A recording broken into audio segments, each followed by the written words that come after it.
More detail on the TruckFridge TF-130 cabinet.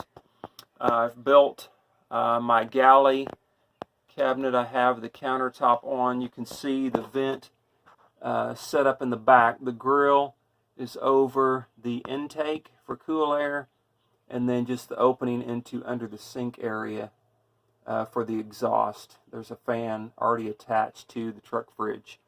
I've also got a 1/2-inch foam board on each side to keep.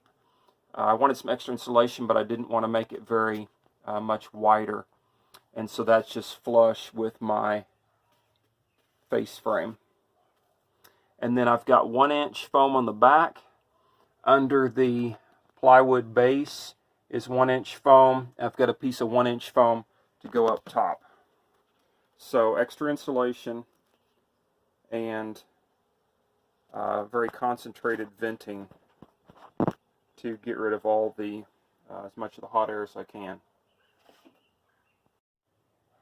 Here's the exterior compressor area of the TruckFridge. This is at the back right, so that is why I have my venting the way it is.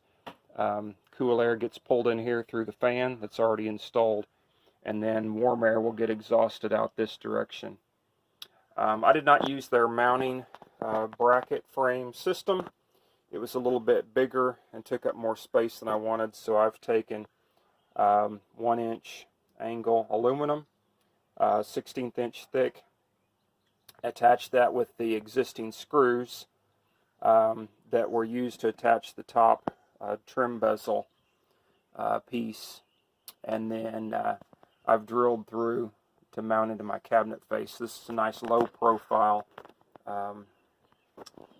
way to mount that, and it blends in with the white aluminum angle.